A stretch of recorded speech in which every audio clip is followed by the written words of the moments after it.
Ya, pagi ini kita lihat satu tema.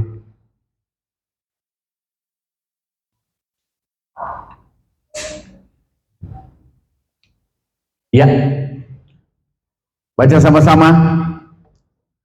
1, 2, 3. Orang yang berkenan kepada Allah. Kita semua mau supaya kita ini jadi orang yang disukai, yang disenangi, yang berkenan kepada Allah. Amin. Kita mau supaya hidup kita jadi orang yang berkenan, orang yang disenangi, orang yang cocok dengan maunya Tuhan. Nah, ada banyak hal yang indah, yang luar biasa kalau kita jadi orang yang berkenan kepada Allah. Kita baca satu ayat di dalam kitab Ibrani pasalnya yang ke-11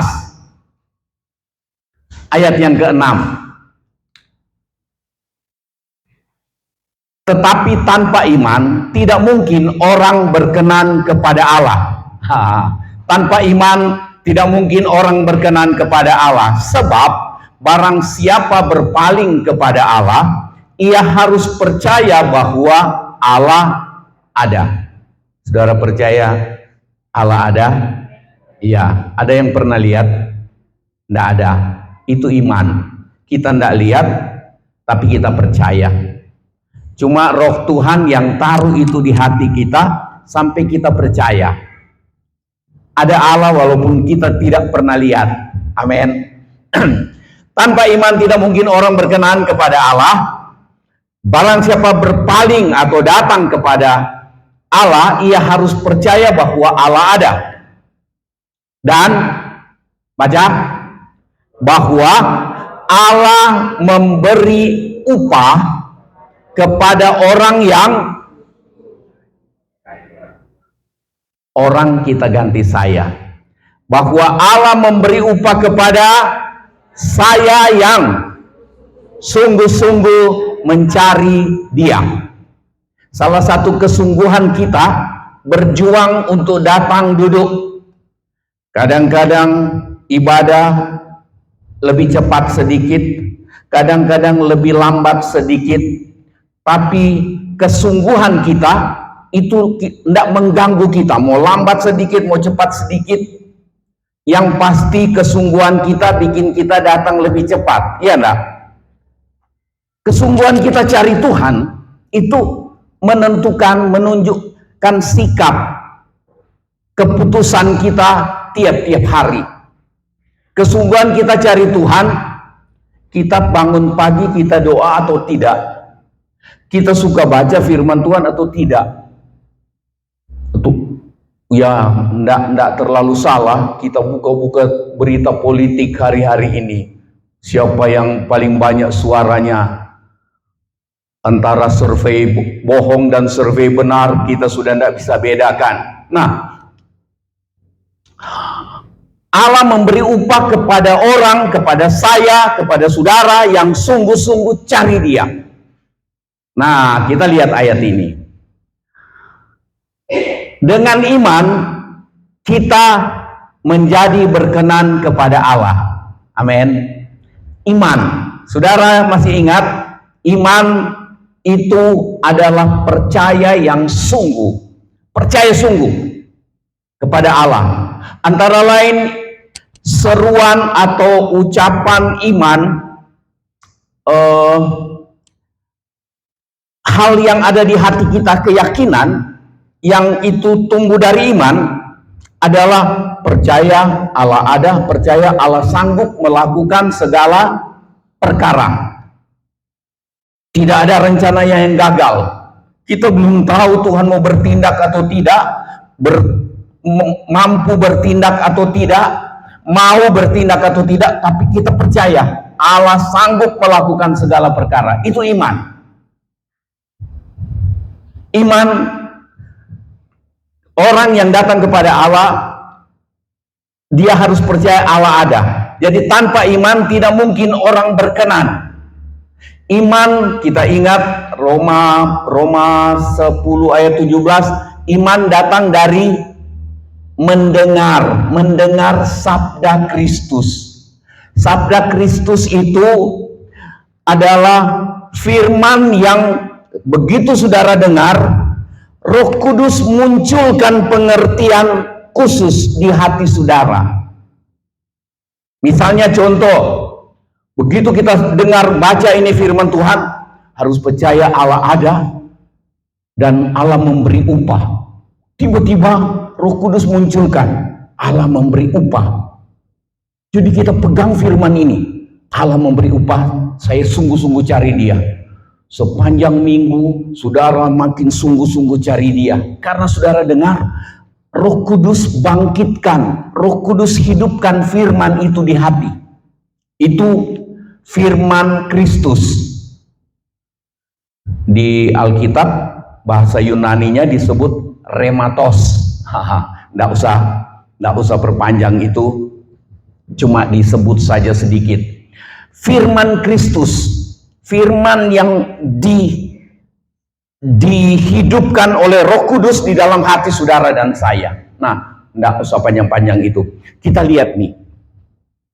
Tanpa iman tidak mungkin orang berkenan kepada Allah. Yang pertama kita lihat. Tanpa iman tidak mungkin orang berkenan. Jadi bagaimana mungkin orang punya iman kalau dia dengar firman Tuhan setengah hati? Setengah hati. Setengah hati itu bisa setengah ngantuk, setengah perhatian. Macam-macam bikin kita punya perhatian setengah-setengah.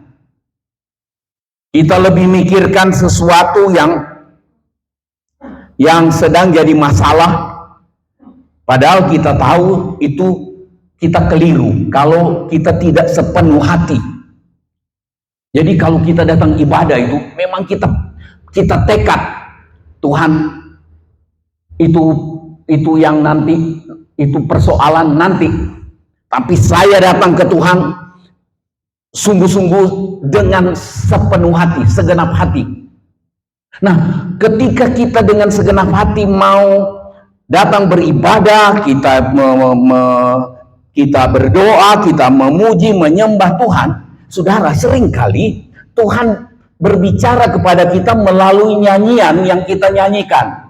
Entah dinyanyikan di waktu kita berlutut memulai ibadah ini, entah nyanyian itu nyanyian yang kedua atau ketiga dari pujian. Seringkali Tuhan berbicara sesuatu kepada kita, kadang-kadang di ucapan doa orang di menjelang firman, atau kadang-kadang melalui firman, atau kadang-kadang melalui doa berkat. Ada sesuatu yang Tuhan munculkan di hati kita. Kita tidak tahu, Tuhan suka-sukanya Tuhan, iya kan? Tapi kita harus menunggu dengan suka-suka, dengan suka. Kadang-kadang orang bilang, aduh terlalu lama, dia pulang duluan. Terus dia dalam hati tidak rasa apa-apa. Iya, karena dia sudah pulang, baru Tuhan mau jangkau dia. Tuhan mau berbicara sesuatu ke dia, dia sudah pulang. Atau Tuhan mau berbicara sesuatu ke kita, kita belum datang. Itu jadi masalah. Bersungguh-sungguh. Nah, iman, tanpa iman tidak mungkin orang berkenan kepada Allah. Kita lihat dulu ini. Berkenan kepada Allah oleh karena iman. Jadi kita harus beriman supaya hidup kita berkenan kepada Allah. Dan kita bisa dapat upah seperti tadi. Nah, yang pertama, berkenan kepada Allah itu oleh karena iman.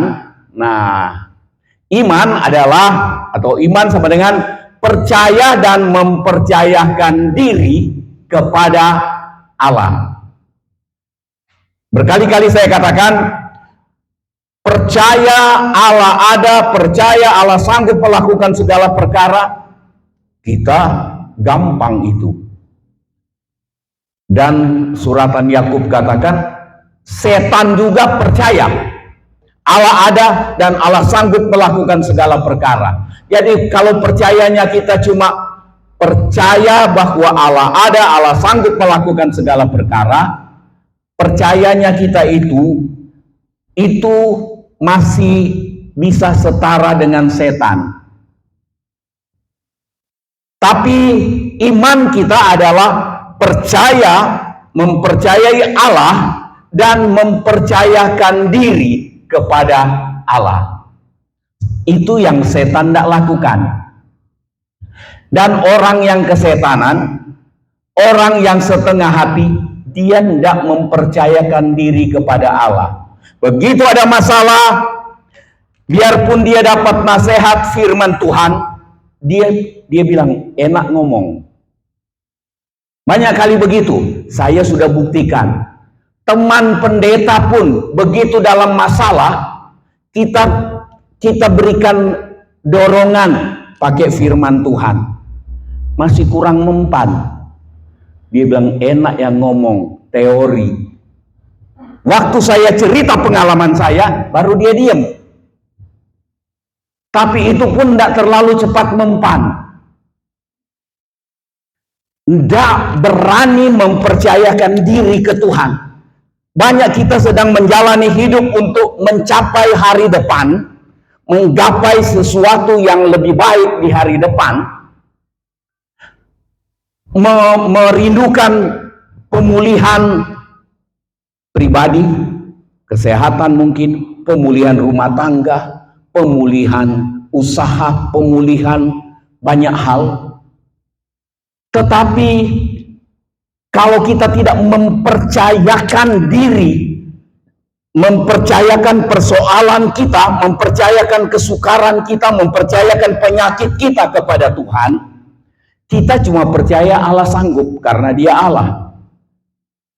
Tapi iman adalah percaya kepada Allah yang sanggup, tetapi juga percayakan persoalan kita kepada Tuhan. Amin. Mempercayakan diri kepada Tuhan itu jadi masalah. Itu yang seringkali jadi masalah. Nah, itu iman, percaya kepada Allah dan mempercayakan diri kepada Allah. Kok terlalu cepat?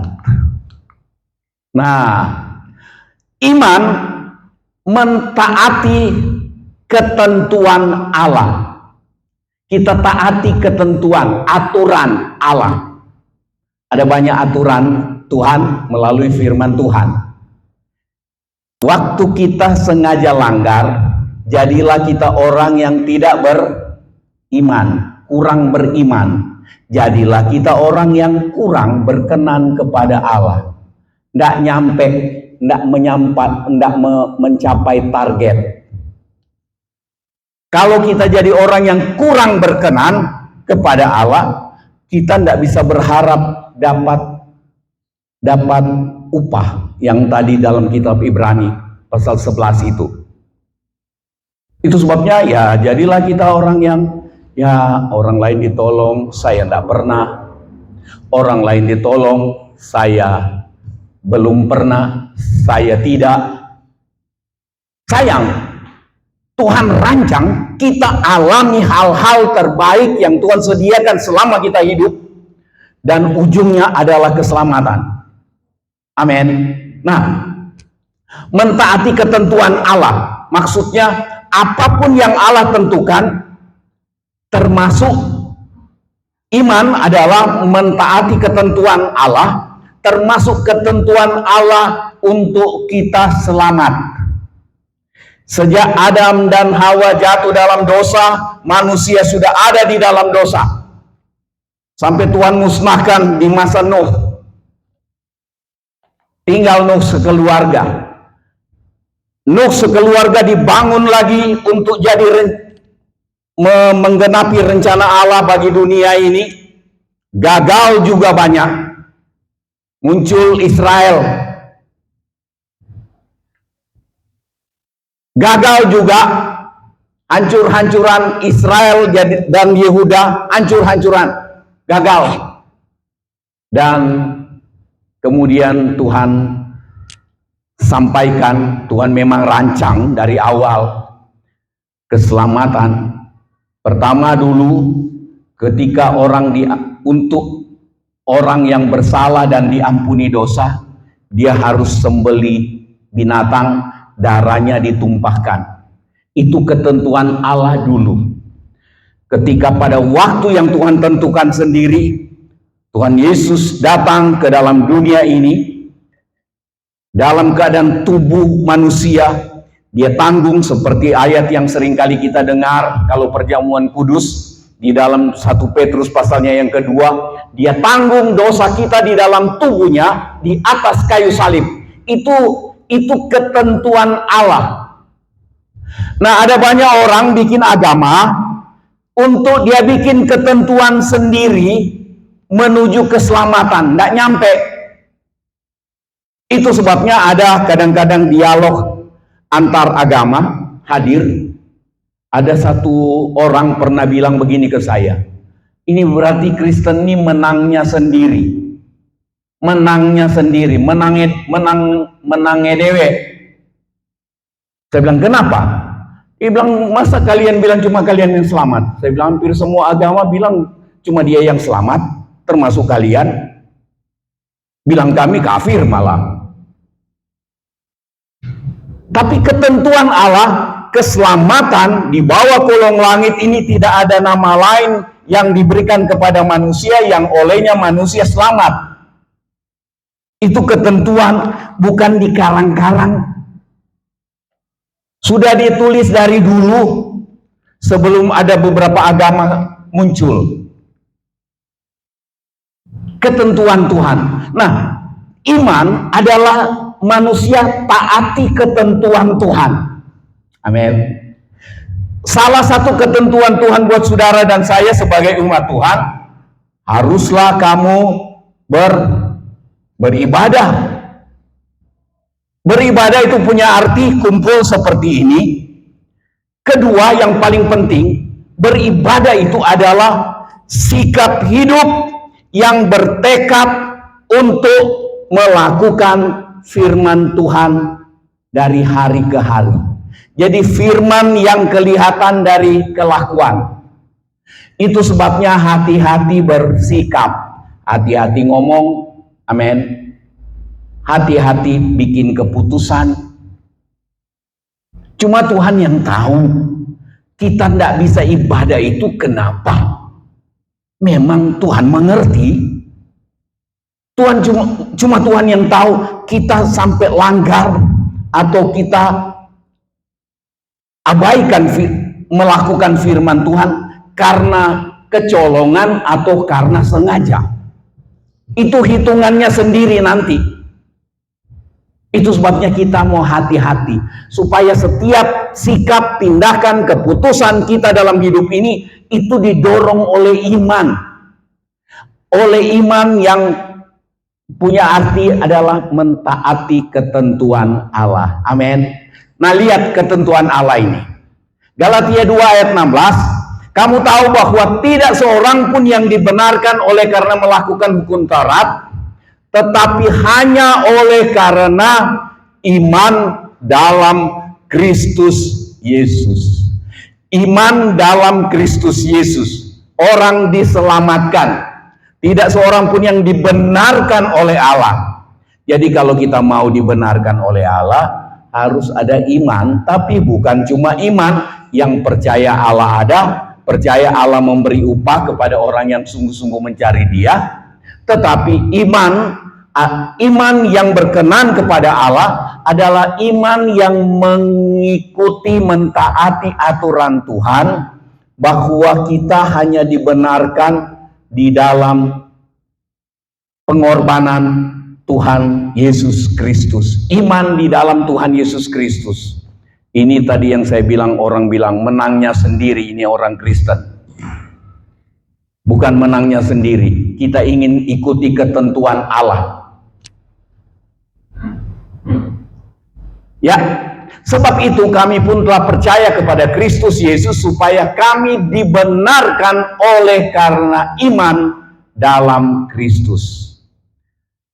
Jadi iman yang berkenan kepada Allah bukan hanya percaya Allah ada, tetapi percaya bahwa keselamatan hanya ada di dalam Kristus Yesus. Pak Bambang Nursena sempat cerita, ada orang di satu daerah Begitu diperiksa, oh dia masih keturunan Yahudi. Wah, mulai hari itu dia berhenti pakai salib. Dia berhenti ke gereja. Dia mulai pasang di rumahnya bukan kakinya Dian, kaki Dian ada yang 7, ada yang 9. Dia mulai cari semua yang alat-alat yang ada di Israel, karena dia baru ketahuan dia turunan Yahudi. Dia lebih menghargai turunan dia Yahudi daripada menghargai iman di dalam Kristus Yesus soal keselamatan. Sayang, bangga dia dengan keturunan dia. Ya, mungkin dia rencana mau pindah ke Israel. Saudara, enggak boleh saya campur banyak itu, lagi peka hari-hari ini. Nah, saudara, kita lihat nih. Jadi iman yang benar adalah iman yang mengikuti aturan Tuhan. Amin. Ada banyak aturan Tuhan yang kita sudah tahu. Nah, kalau kamu beribadah kepada Tuhan Allahmu dengan segenap hati, segenap jiwamu. Terus ada lagi, apalagi itu? Kasihilah Tuhan Allahmu dengan segenap hatimu, dengan segenap jiwamu, dan seterusnya. Dan kasih sesama manusia seperti dirimu sendiri. Itu ketentuan. Nah, orang yang menolak ketentuan Allah, dia bukan beriman. Ada banyak kali kita dengan sengaja kita lawan satu kebenaran, itu kita tidak berkenan kepada Tuhan. Itu bukan iman. Nah, kita bertekad untuk tetap hidup beriman secara benar, mengikuti ketentuan Tuhan, percaya Tuhan ada. Nah, kita mulai lihat yang kedua. Percaya bahwa Allah ada. Iman, percaya bahwa Allah ada. Tadi, tanpa iman tidak mungkin orang berkenan kepada Allah. Kita mau jadi orang yang berkenan. Nah, untuk hidup dalam iman, dia percaya bahwa Allah ada. Kita mau lihat nih. Allah ada artinya Allah hadir ketika kita alami kesukaran. Saudara senang? Senang? Ketika kita alami kesukaran, Allah ada. Jadi saudara, waktu sakit, waktu masalah, atau waktu bertengkar di rumah tangga, harus ingat Allah ada. Malu enggak? Kalau enggak malu-maluin keterlaluan kita. Jadi kalau bertengkar, salah satu yang agak waras nyanyi, engkau ada bersamaku di setiap musim hidupku. Saya ada, Tuhan pun ada, di mana-mana Tuhan pun ada. Bertengkar aja terus. Kadang-kadang yuk kita bisa gambarkan Tuhan ada, Tuhan hadir. Terus kita bertengkar depan Tuhan. Gembala datang ke rumah aja, orang berhenti bertengkar kok. Maksudnya bukan langsung berhenti. Gencatan senjata, berhenti sementara. Sambil, Bapak Gembala, minum ya, minum. Saya pikir-pikir, saya sudah tahu. Nah, saya bikin lama-lama di situ. Akhirnya kan tidak meneruskan peperangan. Iya toh, tidak teruskan peperangan. Karena sudah terlalu lama Gembala ada di situ. Dia bilang, jadi selesai itu, dia masih mau teruskan? Sudah, Bapak Gembala sudah terlalu lama di sini. Sudah tawar, sudah itu marah. Mudah-mudahan besok-besok kalau saya tahu, saya tungguin lama-lama. Tapi yang paling penting kita tahu Tuhan ada. Kalau Tuhan tidak pernah pulang, tema kita nanti Tuhan ada. Tuhan Yesus ada di dalam rumah kita. Kalau Tuhan ada di rumah kita, pasti tidak jadi bertengkar. Mau tengkar, enggak jadi. Nah, jangan panjang-panjang itu. Kalau ada yang belum dapat bimbingan pernikahan, tolong beritahu, saya bikin bimbingan khusus. Nah, Allah hadir ketika kita alami kesukaran. Ini yang saya ingin saudara terenungkan dan percayai sungguh. Dalam kerugian Allah hadir. Amin. Dalam kerugian pun Allah hadir. Dalam keadaan sakit Allah hadir. Allah hadir, itu harus percayai. Nah, kita percaya Allah hadir, tetapi juga tetap yang tadi itu, mempercayakan diri kepada Allah yang ada itu. Kita harus percaya, apapun keadaan kita, Allah ada. Amin. Saya taruh di sini, Allah ada, Allah hadir ketika kita alami kesukaran. Matius 23 ayat 4, Mazmur 23 ayat 4, aku tidak takut bahaya. Daud katakan, sekalipun aku berjalan dalam lembah bayang-bayang maut, lembah yang dibayang-bayangi oleh kematian, oleh kesukaran yang mengerikan, lembah kekelaman, hidup jadi gelap, masalah jadi gelap, rumah tangga jadi gelap, usaha jadi gelap, seperti tidak ada harapan. Pemazmur Daud bilang, aku tidak takut. Kenapa tidak takut? Dia beriman, percaya bahwa Allah hadir, Allah ada. Dia bilang, sebab engkau besertaku. Amin. Waktu saudara dan saya sakit sendirian ataupun tidak berdaya atau dalam persoalan, ingat, engkau ada Tuhan. Saya sudah berusaha apa yang saya bisa lakukan, tapi terbatas. Saya sudah minum obat, saya sudah cari tempat untuk pinjam uang, tapi belum ada jalan keluar. Saya sudah merencanakan ini dan ini dan ini dan ini yang halal, tapi belum ada jalan keluar. Tapi saya percaya engkau ada. Kehadiranmu, engkau hadir. Kehadiranmu memberi jalan keluar pada waktu dan caranya Tuhan. Itu namanya kita mempercayakan diri kepada Tuhan. Mempercayakan persoalan kita kepada Tuhan. Aku tidak takut bahaya, engkau besertaku. Allah ada. Percaya Allah ada, dia tidak takut. Mazmur 120, dalam kesesakan aku berseru. Kemudian Tuhan menjawab. Berarti Tuhan ada, Tuhan hadir. Dalam kesesakan, dalam kesusahan.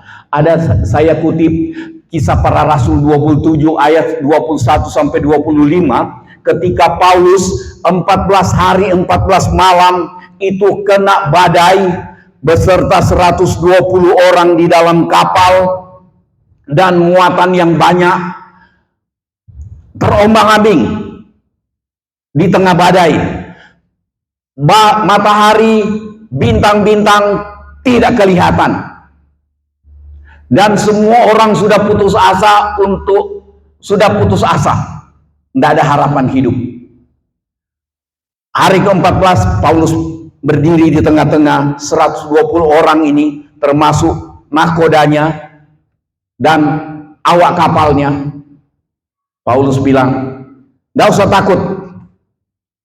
Tadi malam Allah yang aku sembah mengutus malaikatnya dan berkata, Paulus, karena engkau semua orang di dalam kapal ini selamat. Kehadiran saudara di tengah satu masyarakat, di tengah satu rumah tangga, kalau engkau hidup beriman, saudara dan saya hidup beriman, kita jadi alat yang diperhitungkan Tuhan untuk keselamatan orang di sekitar kita, untuk pertolongan orang di sekitar kita. Tuhan bilang, malaikat Tuhan datang, diutus untuk beritahu kepada Paulus, karena engkau, semua orang di kapal ini selamat. Jadi saudara-saudara, Paulus bilang, jadi saudara-saudara, mari harus makan supaya kita kuat. Jadi orang terhibur dan mulai makan. Tadinya sudah tidak bisa makan. Saya berharap tidak ada saudara yang alami gelombang besar di kapal berhari-hari. Itu sungguh-sungguh kayak neraka. Mau makan mabok, tiap hari muntah, tiap detik. Sampai sudah tidak ada yang mau dimuntahkan. Mengerikan. Sudah lihat gelombang mengerikan, putus asa. Pertolongan Tuhan di tengah kesukaran, tertolong. Tetapi kita juga lihat kasus Stefanus, Kisah Rasul pasal 7 ayat 56 sampai 60. Stefanus, Tuhan hadir. Ketika Stefanus mulai dilempar, Stefanus bilang, aku lihat langit terbuka, terkoyak, dan Tuhan Yesus berdiri di sebelah kanan Allah. Tuhan hadir. Tapi saudara, berkali-kali saya khotbah ini, Tuhan hadir tapi seperti tidak berbuat apa-apa. Iman seperti Stefanus, iman seperti Paulus ini kita harus miliki. Iman untuk percaya pertolongan Tuhan di tengah kesukaran, tetapi iman juga yang percayai Tuhan, mempercayakan diri, mempercayakan hidup kepada Tuhan, walaupun kelihatannya sepertinya seakan-akan Tuhan tidak bertindak apa-apa untuk menolong. Itu iman. Sampai hari ini kedengaran, kelihatan beberapa banyak orang kami sudah lihat dan dengar sendiri. Orang yang begitu setia, bersemangat, berapi-api, terlibat dalam pelayanan. Kalau berdoa, doanya luar biasa menggetarkan hati banyak orang. Tapi ketika dia dalam masalah, ada anggota keluarga yang dia kasihi meninggal, dia bilang begini, Om, Tuhan tidak adil. Oh, mengerikan. Dia bilang, kok bilang begitu? Iya. Orang yang saya andalkan mati tanpa pertolongan Tuhan. Kecewa dia. Dan dia hidup dalam kekecewaan sampai mati. Ngeri kan? Dan hari-hari ini saya masih dengar ada itu. Ada orang yang dia bilang, "Nggak, Yesus-Yesusan. Nggak ada Yesus-Yesus lagi. Keluarga yang saya kasih menderita lama, mati tanpa ada tanda-tanda pertolongan Tuhan." Saudara, iman mempercayai kemampuan Tuhan menolong, tetapi mempercayakan diri kepada Tuhan ketika Tuhan tidak, seakan-akan tidak menolong. Itu iman. Kenapa kita kuat? Karena kita ingat yang paling utama soal keselamatan jiwa. Berkali-kali saya katakan, di dunia ini memangnya berapa lama kita bisa menderita dan hidup dalam penderitaan. Tetapi yang kita jaga dan pertahankan dan kita bina untuk kuat, kita imani adalah supaya kita ketika hidup di dunia ini berakhir, entah berakhir dengan indah atau berakhir dengan seperti Stefanus tanpa pertolongan Tuhan, seperti Lot. Tetapi ujungnya adalah keselamatan. Itu yang kita pertahankan. Nah, yang berikut dari percaya Allah hadir. Allah hadir ketika kita berkelakuan salah. Tadi saya sudah singgung. Amsal 5 ayat 21, segala jalan orang terbuka di depan mata Tuhan, dan segala langkah orang diawasi oleh Tuhan. Ini yang bikin kita hati-hati untuk hidup. Hidup hati-hati. Ngomong hati-hati. Nggak sembarangan. Ya kan? Nggak sembarangan. Bikin keputusan hati-hati. Berbisnis hati-hati. Supaya kita tidak melukai hati Tuhan dengan cara langgar firman Tuhan. Ada banyak orang yang sangka hidup selamat. Sangka selamat. karena sudah percaya ke Tuhan Yesus, tetapi kelakuan sembarangan, bersikap sembarangan, tidak adil. Ada itu 1 Korintus pasal yang ke-6 itu. Tidak tahukah kamu bahwa orang-orang yang tidak adil tidak dapat bagian dalam kerajaan Allah? Orang-orang yang penyembah berhala, orang kikir, orang apalagi itu, pendusta. Banyak kali orang termasuk pendeta kikir,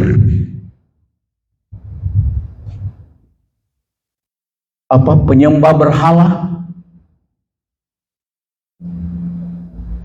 rakus, tamak kedudukan, tamak uang. Tapi menyangka karena tiap hari Minggu khotbah, menyangka selamat. Itu yang namanya dia sangka dia selamat, padahal nggak selamat. Ini mengerikan. Tapi kalau kita ingat, jalan hidup kita terbuka.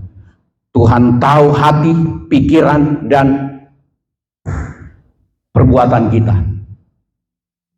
Apa yang kita ucapkan, Tuhan ada dan Dia tahu, Dia dengar. Itu yang membuat kita sebenarnya berhati-hati. Allah hadir ketika kita berkelakuan salah. Kejadian 4 ayat 5 dan sampai 7, kita ingat Kain. Tuhan ada ketika dia sakit hati, dia bilang, persembahanku ditolak Tuhan dan persembahan adikku diterima. Dia cemburu. Sampai hari ini itu terjadi. Banyak kali terjadi di kalangan pendeta, kalangan gereja satu dengan gereja lain. Itu sebabnya gereja tidak pernah mau kerjasama. Yang terjadi adalah bersaing.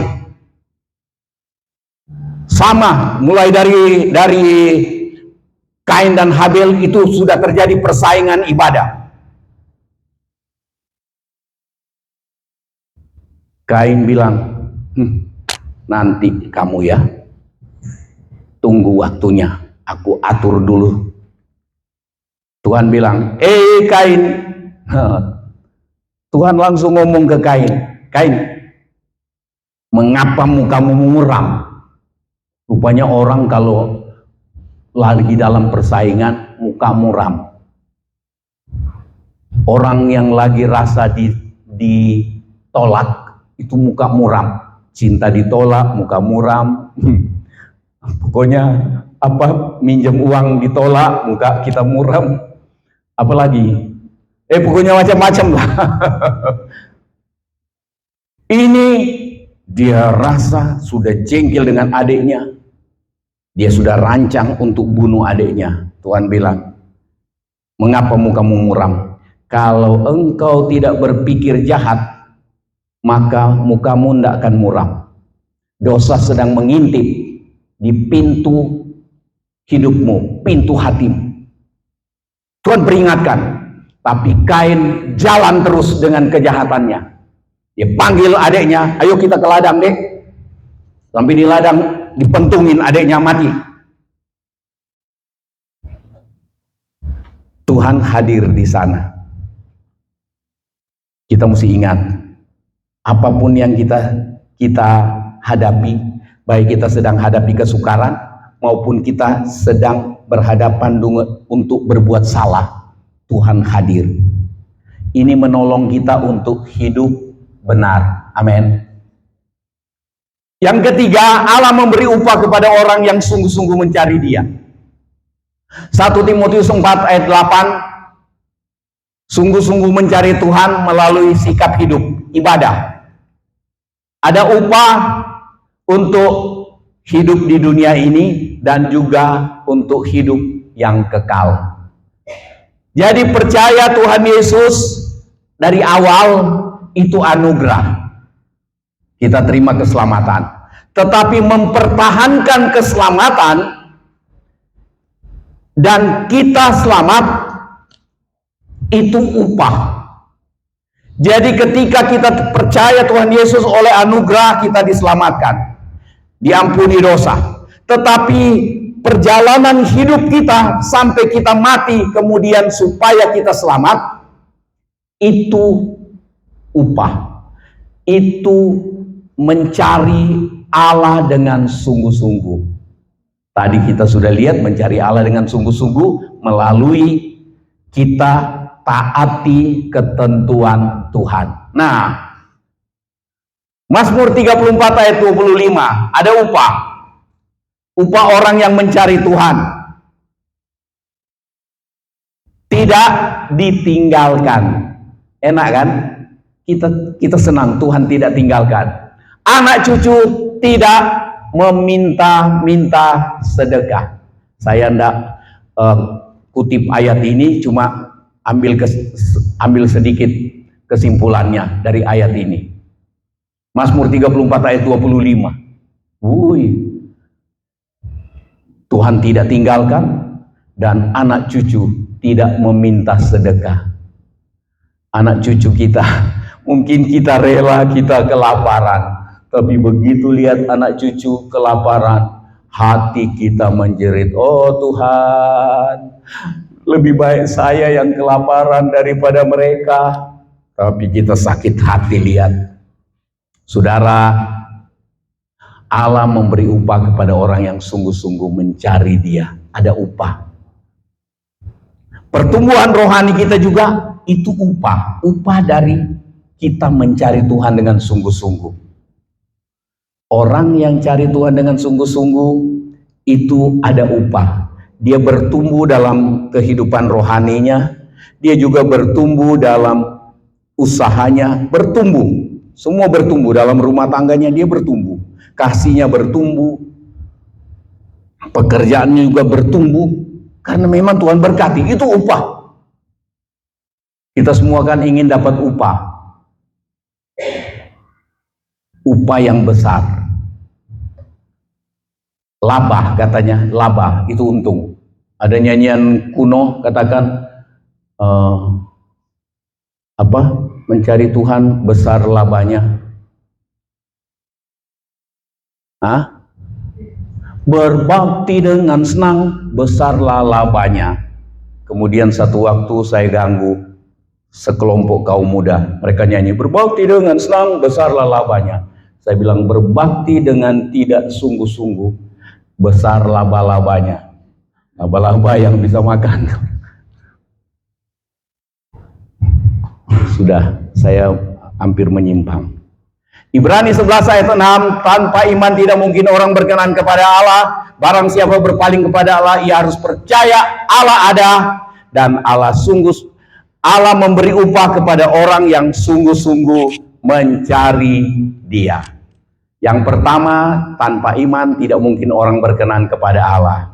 Dia percaya dan mempercayakan diri kepada Allah, mentaati ketentuan Allah. Kedua, percaya bahwa Allah ada dalam kesukaran, Allah ada hadir dalam kelakuan yang salah. Allah hadir untuk mengetahui semuanya dan kemudian memperhadapkan kita ke pengadilan, ada penghukuman. Nah, yang ketiga, Allah memberi upah kepada orang yang sungguh-sungguh mencari Dia dalam ibadah dan mencari Tuhan dengan sungguh-sungguh. Ada jaminan hidup di dunia ini dan hidup yang akan datang, dan kemudian Tuhan tidak tinggalkan dan anak cucu tidak meminta-minta sedekah. Tuhan memberkati. Kita sama-sama berdiri.